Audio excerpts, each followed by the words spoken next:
Hello everyone, welcome back to Axis IAS. I am Sandeep Kumar. और पिछली classes में ये हमारी एनसीईआरटी पॉलिटी है जो लास्ट सैटरडे क्लास हुई थी। टाइम ज़्यादा हो गया है, बीच में कुछ अदर क्लासेस थे, थोड़ा शेड्यूल बिजी था इसलिए नहीं आ पाया, उसके लिए क्षमा करें। तो हमारी जो पिछली क्लास थी वो थी लड़कियों और लड़कों के रूप में बड़ा होना, यानी जेंडर इनइक्वालिटी और इक्वालिटी जो हमारे समाज में व्याप्त है वो कैसे जब बच्चे पैदा होते हैं उसके बाद धीरे धीरे जब ग्रो करना शुरू करते हैं, बड़े होते हैं, उसी समय हम हमारा समाज, हमारे परिवार के सदस्य, उसमें माताएं, पिता, ओके, घर के अन्य सदस्य कैसे एक लड़की को एक अलग खांचे में ढालने का प्रयास करते हैं, एक पुरुष यानी मेल चाइल्ड को एक अलग खांचे में ढालने का प्रयास करते हैं, है ना। कैसे उनके खिलौनों में अंतर आता है, उनके पहनावे में अंतर आता है, इवन खान पान की चीजों में, उठना बैठना, हंसना खेलना, इन सभी जगहों पर उनके साथ डिस्क्रिमिनेशन किया जाता है। अब ये खुला रूप में होता है, समाज इसको एक्सेप्ट भी करता है। तो कई ऐसी सारी चीजें हमने उसमें जानी थी, और कैसे आर्टिकल 14, 15, 16 का एक द्वंद्व दिखाई देता है। तो क्या हम मानते हैं कि हमारे यहाँ लैंगिक समानता है? तो इस तरह के प्रश्न उभर के आए जो हमारे सोशल जस्टिस, एथिक्स पेपर में, जीएस फर्स्ट पेपर में, जीएस सेकंड पेपर में, हर जगह काम आने वाली चीजें हैं। उसके बाद हम नेक्स्ट चैप्टर में मूव करेंगे, तो वो है महिलाओं ने बदली दुनिया। अब आज की जैसे एक न्यूज है, यूपीएससी जिसकी आप तैयारी कर रहे हो, उसकी जो चेयरमैन है 1983 आईएएस बैच की महिला हैं प्रीति सूदन, है ना। इनको यूपीएससी का संघ लोक सेवा आयोग का अध्यक्ष बनाया गया, इंपॉर्टेंट पॉइंट है ना। अब सोचो, प्रीति सूदन यूपीएससी की चेयरमैन बने, तो सिंपल सी बात है, महिलाओं ने बदली दुनिया, ये सही चरितार्थ होता है। औरतों ने बदली दुनिया, चैप्टर 5। ओके, हमने पिछले अध्याय में देखा महिलाओं द्वारा किया जाने वाला घर का काम काम नहीं माना जाता। ये भी हमने जाना था कि पुरुष अगर 4 घंटे काम करके आता है तो भैया बड़ा थक जाता है, बड़ा काम करता है, पैसा कमाता है ना। वही महिला जो 12 घंटे 14 घंटे घर में वर्क करती है, खाना बनाती है, कपड़े धोती है, पानी लाती है ना, और जितने भी केयरिंग वाले काम है, बच्चों को पालना, उनकी देखभाल करना, उनकी एजुकेशन को देखना, है ना, अगर घर में बुजुर्ग सदस्य हैं उनकी देखभाल करना, ये सारे काम कौन करता है? महिला करती है। लेकिन हम फिर भी उनके कामों को काम नहीं मानते। अगर वो कह देती है कि हम थकी हुई हैं, तो बोले तुमने किया ही क्या है। इस तरह के शब्द आपको अपने घर, परिवार, आसपास, मोहल्ले वगैरह में सुनाई देते होंगे। तो उनका जो काम है ना, उसको हम काम मानते ही नहीं है। घरेलू काम, परिवार के सदस्यों की देखभाल करना पूरे समय का काम है, और इस कार्य को प्रारंभ और समाप्त करने की कोई निश्चित समय नहीं होता है। ऑफिस आप जाते हैं, 9 बजे गए 5 बजे चले आए, 10 बजे गए 5 बजे चले आए, तो इस तरह आप ऑफिस वर्क में वहाँ काम करते हैं, आपको लंच टाइम भी मिल जाता है, छुट्टी भी मिल जाती है। महिलाओं को कोई छुट्टी नहीं न त्योहार की, त्योहार में तो उनका और काम बढ़ जाता है। संडे वगैरह में आपकी स्पेशल फरमाइश हो जाती है ना। इस समय मौसम देखो कितना बढ़िया हो रहा है ना, गर्मी कम पड़ी है, तो कैन पकौड़ी बनाओ, चाय बनाओ, आज बढ़िया सा नाश्ता किया जाए। महिला बनाती रहती है, लोग खाते पीते रहते हैं। और इवन महिलाओं की ही बात नहीं हो रही है, स्कूली बच्चियां जो 12 साल 14 साल की हैं, वो भी अपनी माँ के साथ घर के कामों में हाथ बटाती हैं। और जब वो घर से आती हैं, जैसे ग्रामीण वगैरह में देखोगे आप, तो वो पशुओं को चारा पानी, है ना, वो सारी चीजें, पशुपालन का जितना भी काम होता है ज्यादातर वो बच्चियां करती हैं, या प्रौढ़ उम्र की बच्चियां 18 साल 20 साल 22 साल 24 साल, ये सब उनके जिम्मे होता है। लड़का आवारागर्दी करता रहता है, मोटरसाइकिल लिया, ठीक है, पान की दुकान पे एक गुटखा खाता है, सिगरेट पीता है, ये सारे काम करने लगता है। ठीक है, जनरली ज्यादातर लगभग 60-70% परिवारों में ऐसा ही होता है। ठीक है, तो उनके काम को काम नहीं माना जाता। लेकिन एक चीज और है कि उनके काम निश्चित समय भी नहीं है, कभी भी आ सकता है, कभी भी वो करना शुरू कर देंगी। 4 बजे उठेंगी, 12 बजे सोएंगी। कैसे कुछ व्यवसाय महिलाओं की अपेक्षा पुरुषों के लिए उपयुक्त समझे जाते हैं। आप किसी ग्रामीण अंचल में चले जाइए, है ना, जहाँ रूढ़िवादी तबका ज्यादा रहता है, अगर उससे कह दो कि लड़की को सेना में भेजना है या पुलिस में भर्ती करना है ना, पुलिस की तैयारी करानी, कहने अरे नहीं, उसको टीचर बनाओ, ठीक है, उसको नर्स वगैरह बनाओ, उसको डॉक्टरी पेशे में भेजो, ये आदर्श पेशे माने जाते हैं। इसमें बहुत ज़्यादा रिस्क की ज़रूरत नहीं होती है। सेना वगैरह बड़ा काम है, कपड़े उनको, वो साड़ी नहीं पहन पाएंगे, उनको पुलिस ड्रेस पहननी पड़ेगी, तो इस वजह से उनको वहां जाने से रोका जाता है। ये भी एक डिस्क्रिमिनेशन का आधार है। हमें यह भी याद करेंगे कि समानता प्राप्त करने के लिए स्त्रियों ने कैसे संघर्ष किया। अपनी पिछली क्लासेज में जब हम 9th क्लास की एनसीईआरटी कर रहे थे, हमने फ्रेंच रेवोल्यूशन देखा था। फ्रेंच रेवोल्यूशन के साथ साथ महिला विमर्श भी चलने लगा था, क्योंकि उस समय महिलाओं को भी अधिकार नहीं दिए गए थे। तो महिलाओं ने भी काम करना शुरू कर दिया, संगठन बनाना शुरू कर दिया और अपने अधिकारों की मांग करना स्टार्ट कर दिया। ओके, भारत में वो काम काफी टाइम बाद स्टार्ट हुआ। पहले और आज भी शिक्षा प्राप्त करना एक ऐसा तरीका है जिससे महिलाओं के लिए नए अवसर निर्मित किए जा सकते हैं। अगर महिलाओं को अच्छी शिक्षा दी जाए, अच्छी तरह से उनका व्यक्तित्व विकास करने का मौका दिया जाए, तो महिलाएं भी बड़े बड़े फील्ड में काम कर सकती हैं। अभी देखो यूपीएससी की चेयरमैन है ना, उत्तर प्रदेश में मुख्यमंत्री रही सुश्री मायावती, बिहार में मुख्यमंत्री रही श्री राबड़ी देवी, है ना, दिल्ली की मुख्यमंत्री रही शीला दीक्षित, जयललिता, ममता बनर्जी वर्तमान में बंगाल की मुख्यमंत्री हैं। तो इस तरह कितनी महिलाओं ने कितने बड़े बड़े काम कर दिए हैं, है ना।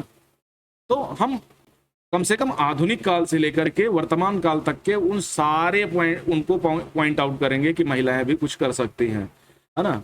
महिलाएं सिर्फ बेवफा नहीं होती, है ना। वो आजकल आप इंस्टाग्राम वगैरह पे रील पे देखते हो ना, तो लड़के बताते हैं कि महिलाएं पैसे के लिए, तो भैया पैसे कमाओ। अगर कोई लड़की आपके लिए पैसे के लिए आती है तो पैसे कमाओ ना भाई, क्यों बैठे पड़े हो, है ना। तो कुल मिलाकर के हमें दोष देना आता है उन पर, है ना। हम उनको कहते हैं आपकी बुद्धि घुटने में है, क्यों? क्योंकि हमने उनको बुद्धि विकसित करने का मौका ही नहीं दिया।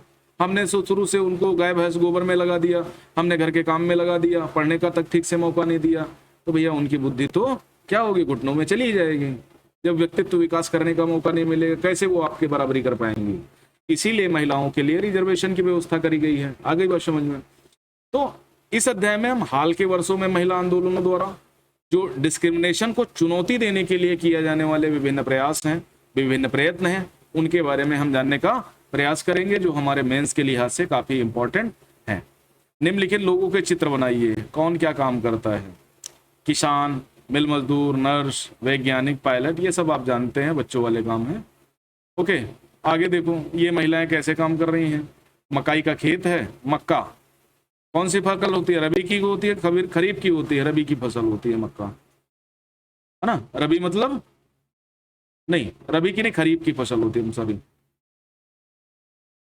रबी की नहीं होती। रबी की फसल गेहूं की प्रमुख है, मुख्य फसल है। खरीफ की फसल होती है ना। मक्के में देखो भुट्टे तोड़ते हुए महिलाएं दिखाई दे रही हैं। भारत में लगभग 83.6% महिलाएं खेतों में काम करती हैं। उनके कामों में पौधे रोपना, खरपतवार निकालना, फसल काटना, कुटाई करना शामिल है। फिर भी जब हम किसान के बारे में सोचते हैं तो एक पुरुष के बारे में ही सोचते हैं। ये 61वां national sample survey of India है 2004-05 का। अगर हम पिछले कुछ टाइम का देखें तो ये आंकड़ा थोड़ा सा घटा है, लगभग 79% के आसपास गया है। ये सारी महिलाएं काम करती हैं खेतों में जाकर के, पशुपालन का ज्यादातर काम यही देखती हैं। पुरुष तो वहां बड़े बड़े काम करते हैं, है ना। तो लेकिन हम किसान, अगर हमारे माइंड में किसान शब्द आता है तो किसान में किसका नाम आता है? किसान आंदोलन हुआ, पुरुष बड़े बड़े थे, महिलाओं को कम मौका दिया गया। अब देखो रोजी मैडम की कक्षा में 30 बच्चे, उन्होंने यही अभ्यास कराया। परिणाम क्या हुआ? शिक्षक, वो जो ऊपर बताया गया ना, शिक्षक 5, महिलाओं के चित्र 25, किसान 30, महिलाएं 0, मिल मजदूर 25, महिलाएं 5, नर्स 0, महिला 30, वैज्ञानिक 25, इधर 5, पायलट 27, इधर 3। मतलब जो ऊपर आपने सारणी पढ़ी ना कि आपको शिक्षक के चित्र बनाने हैं, तो ज्यादातर लोगों ने महिला का बनाया, क्योंकि उन्होंने महिला को शिक्षक के रूप में देखा होगा। रोजी मैडम भी एक महिला है। किसान के बारे में तो उसने अपने पिता को खेत में जाते हुए बड़ा बड़ा काम करते हुए देखा होगा। ये खरपतवार निकालना, धान वगैरह की कटाई करना, कुटाई करना, पिसाई करना, ये सब महिला काम करती है, तो वो किसान नहीं मानता बच्चा। तो जो हम पढ़ाने, हमारा जो पढ़ाने का तरीका है ना, वो 360 डिग्री है ही नहीं, है ना। तो जब 360 डिग्री है नहीं, जैसे मैं एक किताब पढ़ रहा था, बच्चों की किताब है ना, उसमें जेंटलमैन, जैसे जेंटलमैन इंग्लिश में है, और जेंटलमैन सूट बूट वाला आदमी है। मेरा जूता है जापानी, ये पतलून इंग्लिस्तानी, सर पे लाल टोपी, है ना, और मेरा दिल है हिंदुस्तानी, इस टाइप का आदमी है, उसको जेंटलमैन। अब सोचो एक बच्चा अपने पिता को जेंटलमैन मानेगा जिसका पिता धोती कुर्ता पहन के घूमता होगा, पैजामा कुर्ता पहन के घूमता होगा, नॉर्मल कपड़े पहनता होगा, वो उसको जेंटलमैन कभी नहीं मानेगा। जब बड़ा होगा तब समझ में आएगा कि नहीं यार, जेंटलमैन मतलब ऐसा व्यक्ति जो समझदार सुलझा हुआ व्यक्ति वो जेंटलमैन कहलाता है।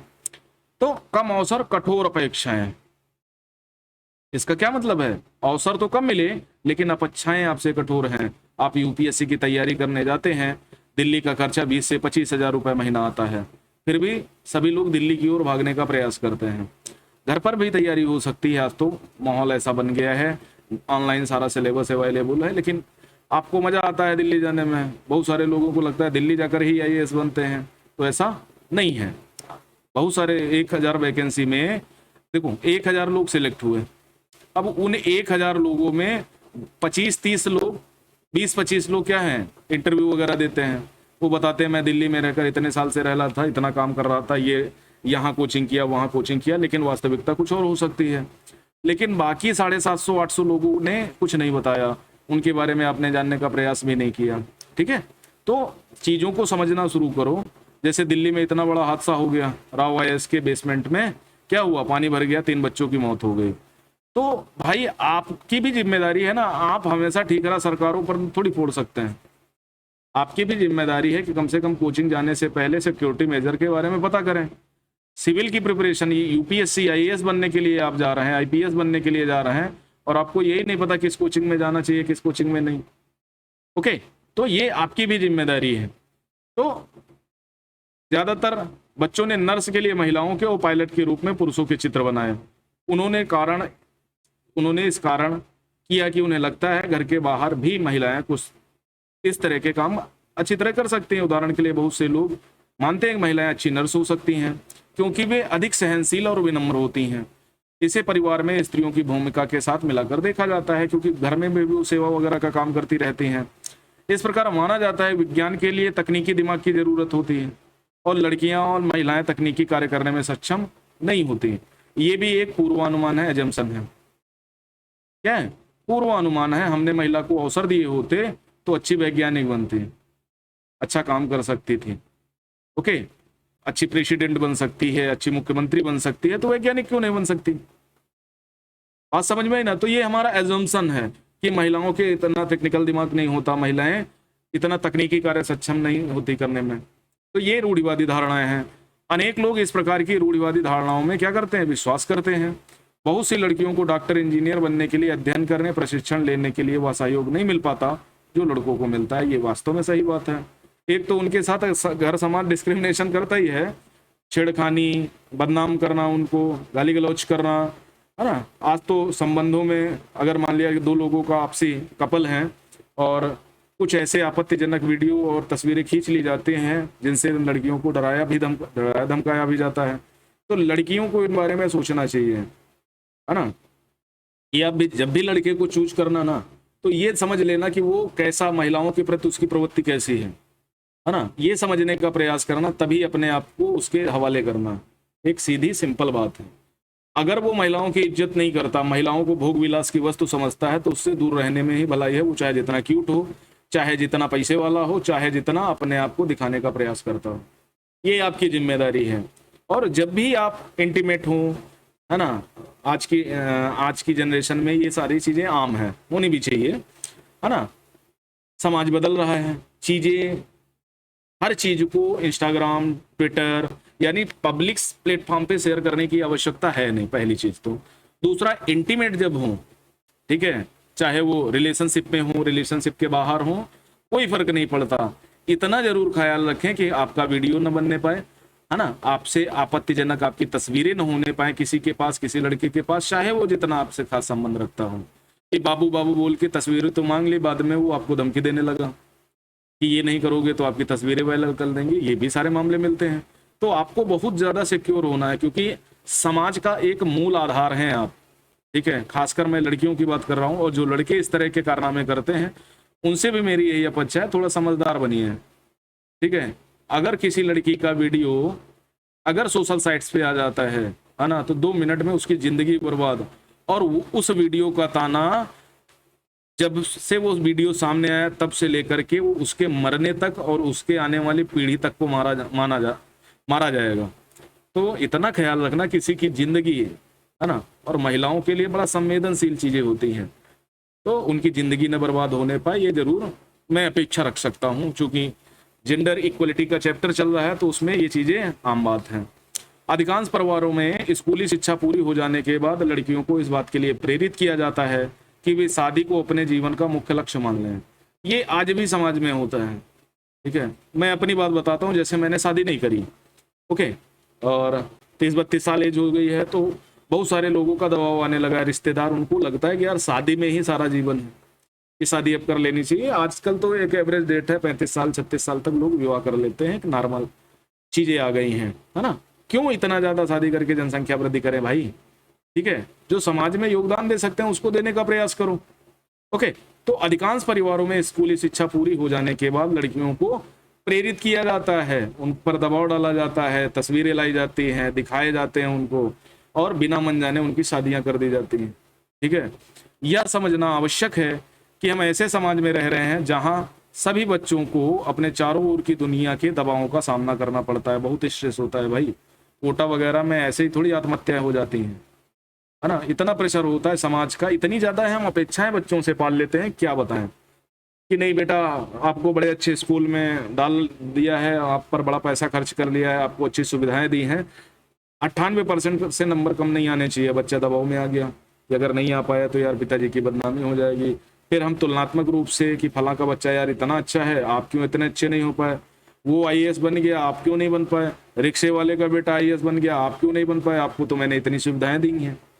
ठीक है यार, कोई बात नहीं, एग्जाम्स हैं, उसमें फेलियर्स, है ना, पास होना, ये सारी चीजें आम बात हैं, ये कोई बड़ी बात नहीं है। और ये हमेशा मान के चलना कि आप यूपीएससी की तैयारी करने निकले हो या पीएससी की तैयारी निकले हो, बैंकिंग की हो, एनडीए हो, सीडीएस हो, कोई भी तैयारी हो, जितना उसमें सफल होने के चांसेज है उतने ही असफल होने के चांसेज हैं। दोनों चीजें बराबर बराबर रखती हैं, बात समझ में ना। और कुछ चीजें हैं जहां पर आपको डिस्क्रिमिनेट होना ही पड़ता है, तो बड़े दबाव, बड़ा एक क्लीशी माहौल हो जाता है, बड़ा टेंशन भरा माहौल हो जाता है। आप हमेशा लोगों से मिलना, आप 4 बार 5 बार प्रीलिम्स फेल हो जाइए, आप इतने दबाव में आ जाएंगे, इतना प्रेशर में आ जाएंगे कि आपको, आपके सारे मित्र यार दोस्त सब छूट जाएंगे, आपको किसी से बात करने का मन नहीं होगा। अगर आप सीरियस एस्पिरेंट हैं, आपने मेहनत करी है और आप 4-5 बार लगातार प्रीलिम्स फेल ही होते चले जा रहे हैं और कहीं कोई रास्ता नहीं दिखाई दे रहा है, तो आपको लगने लगेगा कि यार जीवन बहुत खराब है मेरा और दिक्कतें कम होने का नाम रही है, इतना पढ़ने के बावजूद मेरा सिलेक्शन नहीं हो रहा है। पूजा खेड़कर जैसे लोगों का सिलेक्शन फर्जी आधार पर हो गया, तो कौन कहता है कि नहीं मेहनत करने वाले ही सफल होते हैं, है ना, ऐसे लोग भी सफल हो जाते हैं। तो कुल मिलाकर के ये सारी चीजें हैं, तो दुनिया के दबावों का सामना करना पड़ता है। फला रिश्तेदार ने ये कह दिया, कह रहे उनका बच्चा तो वहाँ घूमता है, उनकी लड़की तो वहाँ टिकटॉक में या इंस्टाग्राम पे रील्स वगैरह बनाती है ना, देखो कैसे कपड़े पहनते हैं, देखो कैसा खाना खाते हैं, देखो कैसे बात करते हैं, फोन में घंटों लगे रहे हैं, है ना। तो इस तरह के आम ताने हैं, इन पर बहुत ज्यादा ध्यान देने की जरूरत नहीं, जो आप काम कर रहे हैं उस पर ज्यादा फोकस करना है आपको। कभी यह दबाव बड़े की अपेक्षाओं के रूप में होता है, तो कभी हमारे अपने ही मित्रों के गलत तरीके से चिढ़ाने, बुलिंग करने के कारण पैदा हो जाता है। लड़कों पर ऐसी नौकरी प्राप्त करने के लिए, है ना, क्या दबाव होता है जिनमें उन्हें अधिक वेतन मिले, अच्छी पावर हो। यदि वे दूसरे लड़कों की तरह व्यवहार नहीं करते हैं तो उन्हें चिढ़ाया जाता है, धौंस दी जाती है। याद होगा कक्षा 6 की पुस्तक में आपने पढ़ा था कि लड़कों को बचपन से ही दूसरों के सामने रोने पर चिढ़ाया जाता था कि अरे लड़कियों की तरह क्यों रो रहा है, ठीक है। तो ये सारी चीजें होती हैं। रूढ़ियों को तोड़ा कौन? रेल का इंजन आदमी चलाते हैं, पर झारखंड की एक गरीब आदिवासी शेड्यूल ट्राइब्स की महिला ने क्या किया, 27 वर्षीय महिला लक्ष्मी लकारा ने इस धारा का रूप बदल दिया। उत्तरी रेलवे की वह पहली महिला इंजन चालक बनी। जैसे आईपीएस के तौर पर कौन बना? किरण बेदी। सारे तिलिस्मे को तोड़ के आगे बढ़ी। लक्ष्मी के माता पिता पढ़े लिखे नहीं हैं, पर उन्होंने बच्चों को पढ़ाने के लिए बहुत संघर्ष किया। लक्ष्मी की शिक्षा सरकारी स्कूल में हुई। स्कूल में पढ़ने के साथ लक्ष्मी घर के कामों, अन्य जिम्मेदारियों में भी हाथ बटाती रही। उसे मन लगाकर मेहनत से पढ़ाई की। स्कूल पूरा करके इलेक्ट्रॉनिक्स में डिप्लोमा अर्जित किया। अब ये डिप्लोमा आईटीआई में हो जाता है, पॉलिटेक्निक वगैरह में हो जाता है, नॉर्मल चीज़ें हैं, है ना। आप 10th या 12th करने के बाद ये सारी चीज़ें कर सकते हैं। फिर वह रेलवे बोर्ड की परीक्षा में बैठी, पहले ही कोशिश में उत्तीर्ण हो गई। लक्ष्मी कहती है मुझे चुनौतियों से खेलना पसंद है, और जैसे ही कोई यह कहता है कि फला काम लड़कियों के लिए नहीं है तो मैं उसे करके रहती हूँ। लक्ष्मी के जीवन में ऐसा करने के अनेक अवसर आए। जब वह इलेक्ट्रॉनिक्स करना चाहती थी, पर उसने पॉलिटेक्निक में मोटरसाइकिल चलाई और उसने तय किया कि वह इंजन ड्राइवर बनेगी। लोको पायलट बन गई भाई। अब उसका दृष्टिकोण सीधा साधा है, जब तक मुझे मजा आ रहा है, मैं किसी को नुकसान नहीं पहुंचा रही और मैं अच्छे से रह पा रही हूँ और अपने माता पिता की मदद कर पा रही हूँ, तो अपने तरीके से क्यों न जीऊँ। सीधी सी बात है। आज बहुत सारी, जैसे एक अभी फिलहाल बहुत ट्रेंडिंग में रही है लड़की शिवानी, ठीक है, और वो कहाँ पहुँच, बरेली की लड़की है, हाँ शायद बरेली की लड़की है। वो पहुँच गई बिग बॉस में। काफ़ी सारे लोगों ने, उसके गांव के लोगों ने बुलिंग करनी शुरू कर दी। एक उसका जाहिल बॉयफ्रेंड आ गया होगा, है ना, उसने उसकी बुराई करनी शुरू कर दी। ठीक है, किसी महिला का मन था तुम्हारे साथ रहने का, अब नहीं है, बात खत्म, है ना। कुछ चीजें होती हैं जब आपको अंडरस्टैंड करना चाहिए। अब वो वहां पहुंच गए तो आपको चिढ़ होने लगी, तो आपने उसकी बुराई करनी शुरू कर दी। तो अगर आपके समाज से कोई महिला निकल कर जा रही है, उसकी बुराई करने की अपेक्षा उसका साथ देने का प्रयास करिए, ना कि उस पर बुलिंग करिए। और महिलाओं के साथ ज्यादातर यही होता है, ठीक है। तो दबाव होता है, समाज का दबाव होता है। परिवर्तन के लिए सीखना, स्कूल जाना आपके जीवन का बहुत महत्वपूर्ण हिस्सा है। जैसे जैसे स्कूल में हर साल अधिकाधिक संख्या में बच्चे प्रवेश ले रहे हैं, हम सोचने लगे हैं कि सब बच्चों के लिए स्कूल जाना एक साधारण सी बात है। आज हमारे लिए कल्पना भी कठिन है कि कुछ बच्चों ने स्कूल के लिए स्कूल जाना, पढ़ना पहुंच से बाहर की बात या अनुचित बात भी मानी जा सकती है ना। लेकिन प्राचीन काल में ऐसा होता था, उनको स्कूल जाने से रोका जाता था, उनको घर की एक वो बना दिया गया, है ना। बहुत सारी महिलाएं हैं, पंडित रामाबाई का नाम देख लो। परंतु अतीत में लिखना पढ़ना कुछ लोग ही जानते थे। अधिकांश बच्चे वहीं काम सीखते थे जो उनके परिवार में होता था या उनके बुजुर्ग करते थे, है ना। फैमिली बिजनेस को आगे बढ़ाना। लड़कियों की स्थिति और खराब थी। उन समाजों में जहां लड़कों को पढ़ना लिखना सिखाया जाता था, लड़कियों को अक्षर तक सीखने की अनुमति नहीं थी। और आज भी कुछ दकियानूसी समाज मानते हैं लड़कियों को पढ़ाना मतलब लड़की हाथ से निकल जाना। वो लड़कियों को कंट्रोल करना चाहता है समाज, है ना। खासकर पुरुष, पितृसत्तात्मक मानसिकता लड़कियों को, महिलाओं को कंट्रोल करना चाहती है कि मैं जैसा कहूं वैसा ही करना है आपको, चाहे पति हो, पिता हो, भाई हो, कोई भी हो, वो आपको कंट्रोल। पुत्र एक टाइम पर जब बड़ा हो जाता है वो भी अपनी माँ को कंट्रोल करना चाहता है, ठीक है। क्यों कंट्रोल करना चाहता है? क्योंकि उसको लगता है अगर उसकी माँ हंस के किसी से बोलती है, उसकी बहन किसी से हंस के बोलती है तो गलत ही कर रही है। और बंदा चाहे जिस लड़की से बात कर रहा है, हंस के बोला है ना, उसके साथ कुछ भी करिया है, लड़के को कुछ नहीं बोलना है भाई, चाहे वो 12 बजे रात के लौट के आए। यहाँ तक कि उन परिवारों में जहाँ तुम्हारी बुनकरी, वस्त्र बुनना और हस्तकला सिखाई जाती थी, यह धारणा थी कि लड़कियों और औरतों का काम केवल सहायता करने तक सीमित है। उदाहरण के लिए कुम्हार के व्यवसाय में स्त्रियां मिट्टी एकत्र करती थीं, बर्तन बनाने के लिए उसे तैयार करती थीं। चूंकि वे चाक नहीं चलाती थीं इसलिए उन्हें कुम्हार नहीं माना जाता था, ठीक है। जैसे महिलाएं जुताई कम करती हैं तो उन्हें किसान नहीं माना जाता, ठीक है। अब पंडित रामाबाई 1858 में पैदा हुई, 1922 में इनकी डेथ हुई, अपनी बेटी के साथ है। ये देखो पंडित रामाबाई का चित्र है ना। शालीन महिलाएं, महिला शिक्षा की ये योद्धा स्वयं कभी स्कूल नहीं गई, सोचो, पर अपने माता पिता से उन्होंने पढ़ना लिखना सीख लिया। उन्होंने पंडिता की उपाधि दी गई क्योंकि वे संस्कृत पढ़ना लिखना जानते थे, जो उस समय औरतों के लिए बहुत बड़ी उपलब्धि थी। औरतों को तब तक ज्ञान अर्जित करने की अनुमति नहीं थी। उन्होंने 1898 में पुणे के पास खेड़ा गांव में एक मिशन स्थापित किया जहां विधवा स्त्रियों, गरीब औरतों को पढ़ने लिखने और स्वतंत्र होने की शिक्षा दी जाती थी। उन्हें लकड़ी की चीजें बनाने, छापाखाना चलाने जैसी कुशलताएं भी सिखाई जाती थी जिससे वो इंडिपेंडेंट हो सके, जो वर्तमान में लड़कियों को कम ही सिखाई जाती है ना। ऊपर बाएं तरफ छपी तस्वीर में उनका छापाखाना दिख रहा है। पंडित रामाबाई का मिशन आज भी सक्रिय है। कौन सा? खेड़ा गांव के पास जो उन्होंने मिशन स्थापित किया था। तो ये एक कहानी है। इससे आपको क्या समझ में आया? इससे समझ में आया ये उस समय की पढ़ी लिखी महिला हैं जब लोगों को पढ़ने लिखने के लिए स्कूल नहीं भेजा जाता था, अक्षर सीखना उनके लिए गुनाह था, ठीक है। 19वीं शताब्दी में लगभग 200 ईसा पूर्व, 200 वर्ष पूर्व शिक्षा के बारे में कई नए विचारों का जन्म लिया। विद्यालय अधिक प्रचलन में आ गए। वे समाज जिसमें स्वयं कभी पढ़ना लिखना नहीं सीखा था, अपने बच्चों को स्कूल भेजने लगे। तब भी लड़कियों की शिक्षा को लेकर बहुत विरोध हुआ। इसके बावजूद बहुत सी स्त्रियों पुरुषों ने बालिकाओं के लिए स्कूल खोलने के प्रयत्न किए, स्त्रियों ने पढ़ना लिखना सीखा। ठीक है, और ये सिर्फ भारत में ही नहीं हुआ, ये यूरोप में भी हुआ, ये यूएसए में भी हुआ, है ना। उस हर जो आज अपने आप को बड़ा सभ्य देश मानता है या अपने आप को बड़ा विकसित देश मानता है, वहां भी महिलाओं की कामोबेश ऐसे ही स्थित थी, है ना। उनको भी कामोत्तेजना काम के लिए वशीभूत माना जाता था। उनको ये माना जाता था कि महिलाएं सिर्फ सेवा करने के लिए हैं। ठीक है, आइए राज सुंदरी देवी 1890 का अनुभव पढ़ें, जो 200 वर्ष पूर्व पश्चिम बंगाल में पैदा हुई थी। 60 वर्ष की अवस्था में उन्होंने बांग्ला भाषा में अपनी आत्मकथा लिखी थी।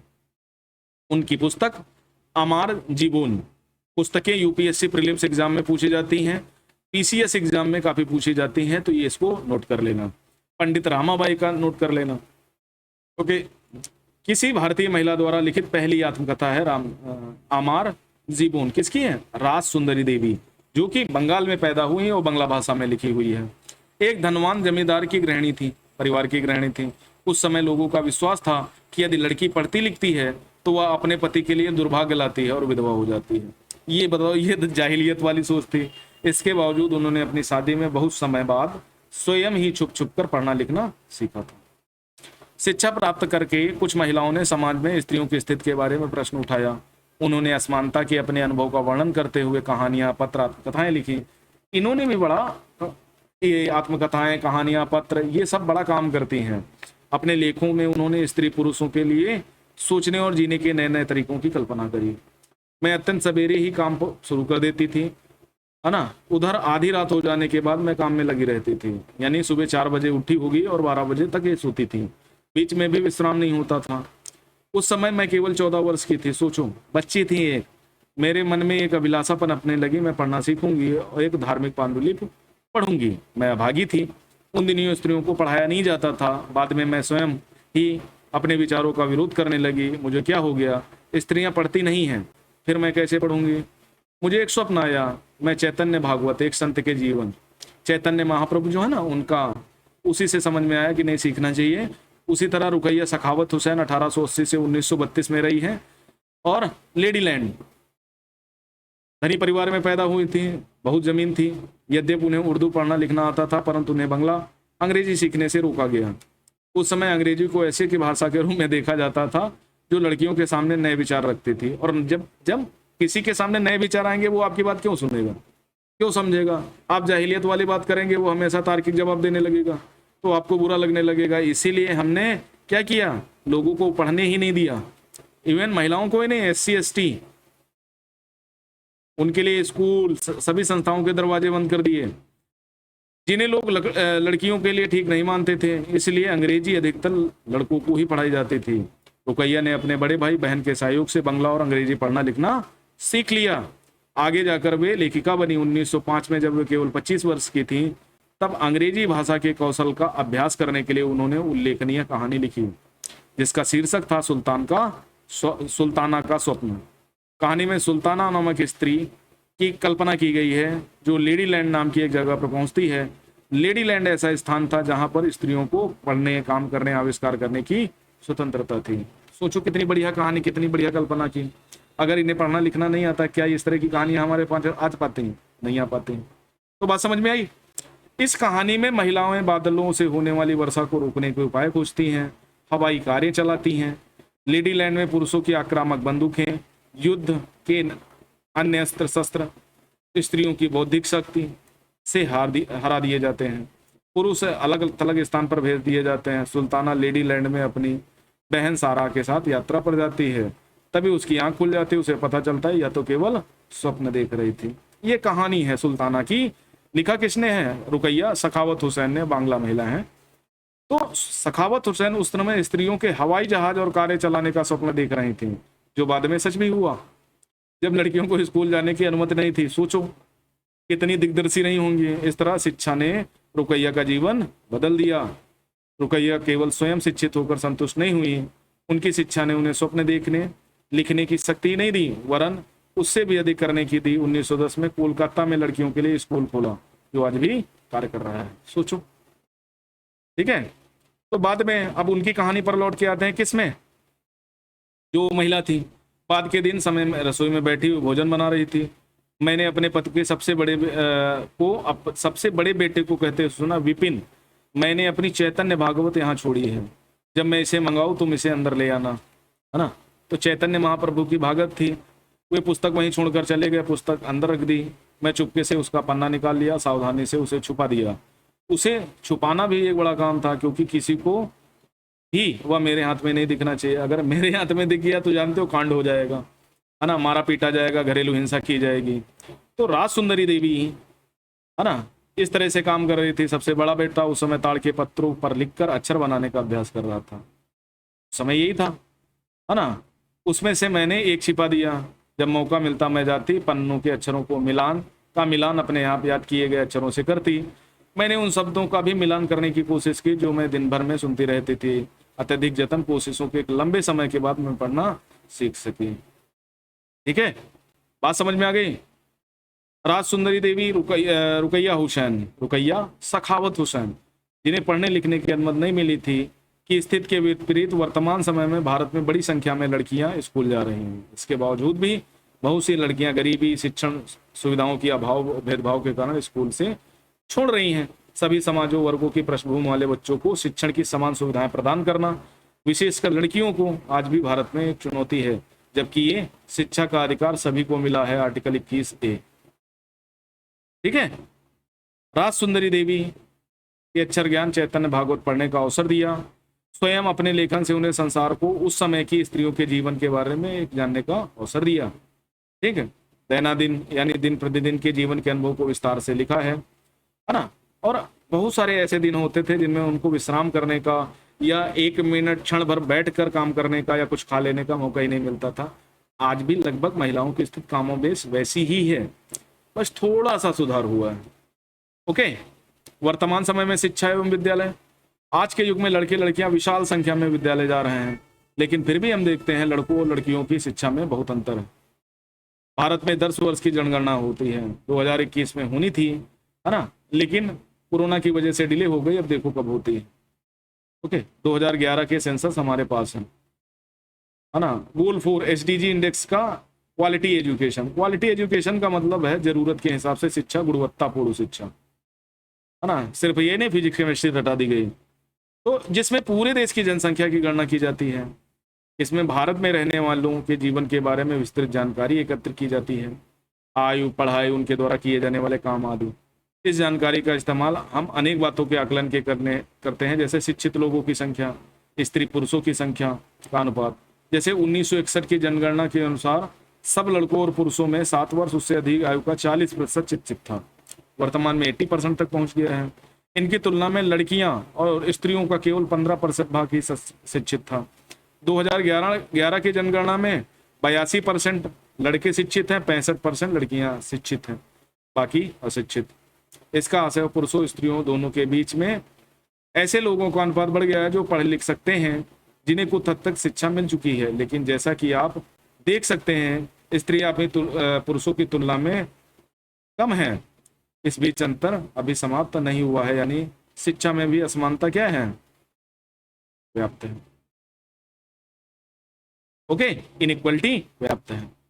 अब जैसे सभी वर्गों की देख लेते हैं, कक्षा 1 से 5 तक स्कूल का स्तर, लड़के कितने, 4.36।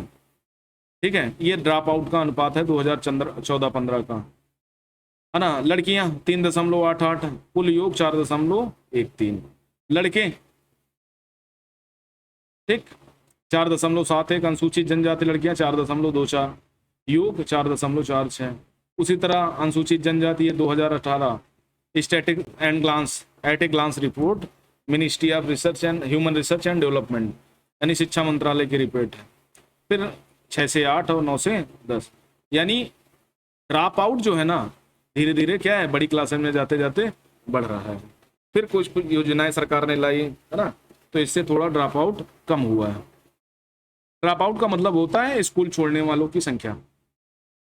संभवतः अपने दी गई ध्यानपूर्वक पढ़ा, सब लड़कियों की श्रेणी की तुलना में अनुसूचित जनजाति और जनजाति की लड़कियां स्कूल छोड़ने की दर अधिक है। क्यों अधिक है? क्योंकि इनको अच्छी सुविधाएं नहीं मिल पाती, एजुकेशन इनके परिवारों की इतनी अच्छी है नहीं, उनको काम पे जाना होता है तो घर में बच्चे और ये सब काम कौन करेगा। इसका अर्थ यह हुआ कि दलित आदिवासी पृष्ठभूमि की लड़कियों को स्कूल में रहने की संभावना कम रहती है। 2011 की जनगणना से पता चलता है कि अनुसूचित जाति, अनुसूचित जनजाति की लड़कियों की अपेक्षा मुस्लिम लड़कियों की प्राथमिक शिक्षा पूरी करने की संभावना और भी कम रहती है ना। मुस्लिम लड़कियां स्कूल में लगभग 3 वर्ष रह पाती हैं, जबकि अन्य समुदायों की 4 वर्ष का समय बिता पाती हैं। बात समझ में आई ना। तो स्कूल छोड़ देने के क्या कारण हैं? अनेक कारण हो सकते हैं। ग्रामीण परिवारों में, गरीब क्षेत्रों में नियमित रूप से पढ़ाने के लिए ना तो उचित स्कूल है, ना ही उचित शिक्षक। यदि विद्यालय घर के पास ना हो, लाने ले जाने के लिए किसी साधन, बस, वैन आदि की व्यवस्था ना हो, तो अभिभावक लड़कियों को स्कूल नहीं भेजना चाहते। दूसरा, रास्ते पथरीले हैं, खराब हैं, लड़कियों के साथ किसी प्रकार की दुर्घटना ना हो जाए, इससे भी परिवार के लोग डरते हैं, है ना। लड़की ये प्यार मोहब्बत में न पड़ जाए, इससे भी डरते हैं। तो कई सारे कारण हो सकते हैं मिले जुले। कुछ परिवार अत्यंत निर्धन होते हैं और अपने सब बच्चों को पढ़ाने का खर्च नहीं उठा पाते, तो वो सिर्फ पुरुष बच्चे को पढ़ाने का प्रयास करते हैं, तो लड़कों को प्राथमिक शिक्षा मिल जाती है। बहुत से बच्चे स्कूल इसलिए भी छोड़ देते हैं, उनके साथ उनके शिक्षक सहपाठी भेदभाव करते हैं, डिस्क्रिमिनेट करते हैं। 2014 में बेटी बचाओ बेटी पढ़ाओ अभियान शुरू किया गया, है ना। ये ड्रॉप आउट का अनुपात है लड़के और लड़कियों का। महिला आंदोलन चले, मैंने बताया फ्रेंच रेवोल्यूशन के बाद महिला आंदोलन ने जोर पकड़ा। अब महिलाओं लड़कियों को पढ़ने का, स्कूल जाने का अधिकार है ना। अन्य क्षेत्र जैसे कानूनी सुधार, हिंसा, स्वास्थ्य, जहां लड़कियों महिलाओं की स्थिति बेहतर हुई है, ये परिवर्तन अपने आप नहीं हुए। इसके लिए औरतों ने व्यक्तिगत स्तर पर आपस में मिलकर इन परिवर्तनों के लिए बहुत सारा संघर्ष किया। वोट की राइट के लिए बड़ा संघर्ष करना पड़ा महिलाओं को, है ना। तो हिंसा से अभी भी भारत में, जैसे मैरिटल रेप, है ना, घरेलू हिंसा, दहेज हत्या, प्रताड़ना, है ना, एसिड अटैक, ये इस तरह के उनके साथ गलत व्यवहार किए जाते हैं, है ना। इन संघर्षों को महिला आंदोलन कहा जाता है। देश के विभिन्न भागों में कई महिला संगठन इस आंदोलन का हिस्सा हैं। कई पुरुष भी महिला आंदोलन का समर्थन करते हैं। इस आंदोलन में जुटे लोगों की मेहनत, निष्ठा, विशेषताएं इसे एक बहुत जीवंत आंदोलन बनाते हैं। चेतना जागृत करने, भेदभाव का मुकाबला करने, न्याय हासिल करने के लिए भिन्न भिन्न रणनीतियों का उपयोग किया गया है, जिसकी झलकियां आप यहाँ देख सकते हैं। सत्य रानी महिला आंदोलन की एक सक्रिय सदस्य, दहेज के लिए मार दी गई अपनी बेटी के मामले में न्याय मांगने के लिए लड़े गए मुकदमे की कानूनी फाइलों से घिरी हुई सर्वोच्च न्यायालय की सीढ़ियों पर बैठी है। ये है महिला, वो देखो इतनी फाइलें हैं। न्याय मिला, नहीं मिला। ओके। अभियान, भेदभाव हिंसा के विरोध में अभियान चलाना महिला आंदोलन का प्रमुख हिस्सा था। 2006 में एक कानून बना जिसमें घर के अंदर शारीरिक मानसिक हिंसा को भोग रहे औरतों को कानूनी सुरक्षा दी जा सके। और महिला अगर तलाक भी ले लेना तो समाज उन्हें मार डालता है, तरह तरह के ताने मार करके। और भारत में तलाक को बड़ा उपेक्षित नजरों से देखा जाता है, ठीक है। म्यूचुअल कंसेंट पे हो या महिला को शोषण से मुक्ति पानी हो तो वो तलाक ले ले, तो इस तरह से। अभी देखो हार्दिक पांड्या, उनकी पत्नी का तलाक का मामला बड़ा गरमाया हुआ है, कितनी ज्यादा सिक्योरिटी मनी ले ली, है ना, उनकी 60% 70% ज्यादा जो भी हो ले ली। तो ये क्यों होता है? डिस्क्रिमिनेशन के आधार पर दिया जाता है। इसी तरह महिला आंदोलन के अभियानों के कारण 1997 में सर्वोच्च न्यायालय ने कार्य के स्थान पर शैक्षणिक संस्थाओं में यौन प्रताड़ना से उन्हें सुरक्षा प्रदान करने के लिए विशाखा गाइडलाइन दी, ठीक है। विशाखा एक महिला थी, है ना, जिनका रेप हुआ था और बड़ा दुर्दांत घटनाक्रम है। एक और उदाहरण देखें, 1980 के दशक में देश भर में के महिला संगठनों ने दहेज हत्याओं के खिलाफ आवाज उठाई। नवविवाहिता युवतियों को उनके पति ससुराल के लोगों द्वारा दहेज के लालच में मौत के घाट उतार दिया जाता था, आज भी उतार दिया जाता है। महिला संगठनों द्वारा इस बात की कड़ी आलोचना की गई, कानून अपराधियों का कुछ नहीं कर पा रहा था। महिलाएं सड़कों पर निकल कर आई, अदालत के दरवाजे खटखटाए, आपस में अनुभव जानकारियों का आदान प्रदान किया। अंतः समाज का एक बड़ा सार्वजनिक मुद्दा बन गया, अखबारों में छाने लगा। दहेज से संबंधित कानून को बदला गया ताकि दहेज मांगने वाले परिवारों को दंडित किया जा सके। लेकिन इसमें कई और भी चीजें हैं कि छोड़ो, उसकी बात हम बात में करेंगे। पहले इसको जागरूकता बढ़ाना। सबसे पहले औरतों के अधिकारों के संबंध में समाज में जागरूकता बढ़ाना भी महिला आंदोलन का प्रमुख कार्य है। जब तक महिला जागरूक नहीं होगी तो वो बेवकूफ बनी रहेगी। जैसे आप लोग देखते होंगे अपने आसपास बहुत सारी जगहों पर मिल जाएगा, कितनी महिलाओं के का शोषण होता है, मारा पीटा जाता है, घरेलू हिंसा होती है, फिर भी वो अपने पतियों को नहीं छोड़ के जाती। उनका पति नशेड़ी शराबी सब कुछ होता है, फिर भी वो अपने पति को नहीं छोड़ती। तो इस तरह शोषण का एक अंग बन जाती हैं महिलाएं जब तक उनको ठीक से समझाया न जाए। और दूसरा होता है अर्थ का अभाव। अगर उनके पास अपने फ्यूचर को सिक्योर करने के लिए सिक्योरिटी हो, है ना, पैसा हो, उनके माता पिता उन्हें वापस रखने के लिए तैयार हो जाए तो ठीक है, तो वो सिक्योर हो जाएंगी, वरना फिर क्या है, उनके लिए जिंदगी भर बन जाता है। जब महिलाओं के हितों का उल्लंघन होता है तो कानूनी अथवा नीति द्वारा तो महिला आंदोलन ऐसे उल्लंघनों के खिलाफ आवाज उठाता है, जो लोगों का ध्यान खींचने के लिए रैलियां, प्रदर्शन बहुत सकारात्मक तरीके हैं। ओके, बंधुत्व व्यक्त करना, न्याय के अन्य मुद्दों औरतों के साथ बंधुत्व व्यक्त करना भी शामिल हिस्सा है महिला आंदोलन का। 8 मार्च अंतर्राष्ट्रीय महिला दिवस को दुनिया भर की औरतें अपने संघर्षों का ताज करने और जश्न मनाने के लिए इकट्ठा होती हैं। 14 अगस्त को बाघा में भारत पाक सीमा पर हजारों लोग इकट्ठा होते हैं, सांस्कृतिक कार्यक्रम आयोजित करते हैं इस तरह से, है ना, और बंधुत्व प्रदर्शित करते हैं। औरतें जलती हुई मोमबत्तियां उठा रही हैं। तो इस तरह से ये देखो एक बंधुत्व प्रदर्शित करने का, है ना। तो ये है महिलाओं ने बदली दुनिया। कई प्रकार के और नाम है ना। अभी देखो वो कुछ बोल रहा हूँ, अब जैसे जितना पुरुष हम क्रिकेट देखते हैं, जिसमें हम पुरुष को जितना सेलिब्रेट करते हैं उतना महिला को करते हैं। हमें पता ही नहीं होता महिला क्रिकेट कहाँ चल रहा है। ओके, तो बहुत सारी चीजें हैं, महिलाओं से ज्यादा पुरुषों को तवज्जो देते हैं, जबकि हमें क्या है, कॉन्शियस स्तर पर, है ना, और सामने से भी महिलाओं की इज्जत करने का प्रयास करना है। हमें ऐसा शिक्षित किया जाना है, समाज को भी ऐसा बदलना पड़ेगा कि महिलाओं के साथ वो पुराना ढर्रा ना अपनाएं।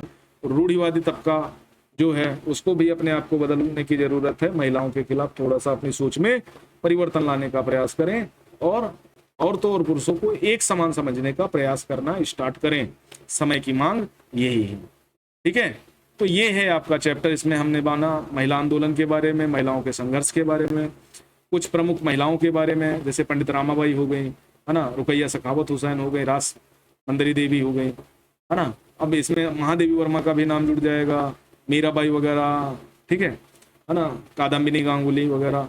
इन लोगों ने पढ़ने लिखने का अभ्यास किया और कई लोगों ने इनका, महादेव गोविंद रानाडे, ज्योतिबा फूले, उन्होंने अपनी पत्नी को पढ़ाने का काम किया था, है ना, उन्होंने गुलामगिरी लिखी है।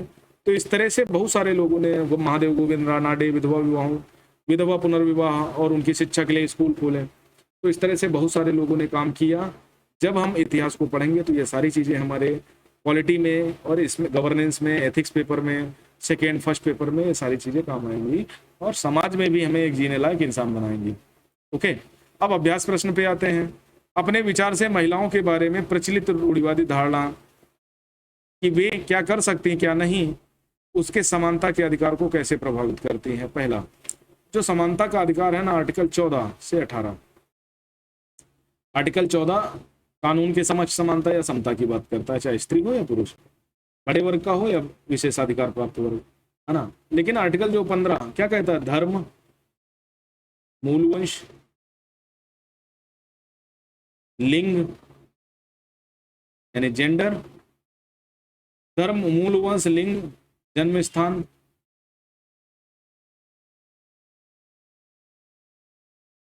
और जाति आदि के आधार पर विभेद से प्रतिषेध करता है। आर्टिकल ये 15 कहता है। लिंग आ गया तो असमानता के अधिकार को कैसे प्रभावित करते हैं बता देंगे। राज सुंदरी देवी, रामाबाई और रुकैया हुसैन के लिए अक्षर ज्ञान महत्वपूर्ण था, क्यों, कारण बताना है आपको। निर्धन बालिकाएं पढ़ाई बीच में छोड़ देती हैं क्योंकि शिक्षा में उनकी रुचि नहीं है। सर 56-57 में दिए गए अनुच्छेद को पढ़कर स्पष्ट कीजिए कि यह कथन क्यों सही नहीं है। रुचि की बात ही नहीं है, उनके पास अभाव ज्यादा है।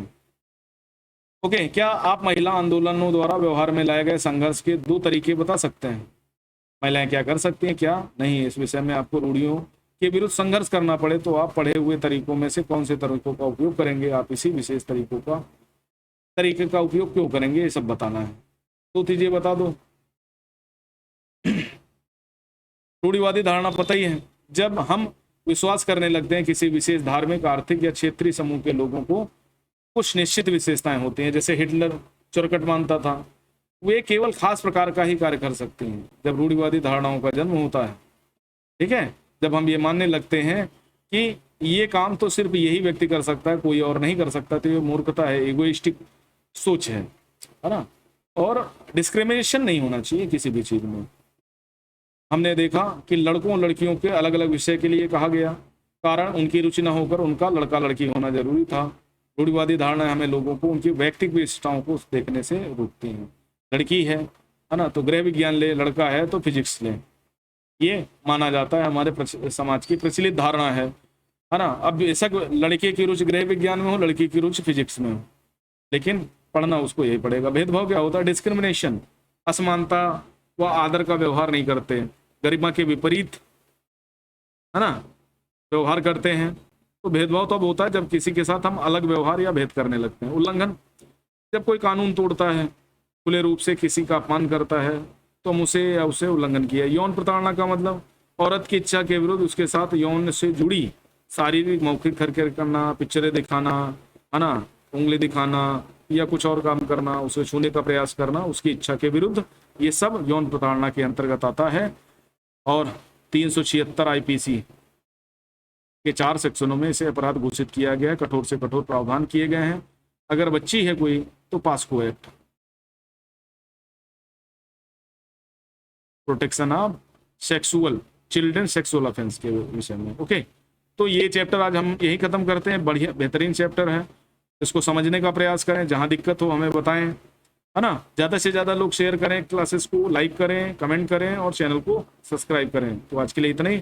Thank you very much. नमस्कार।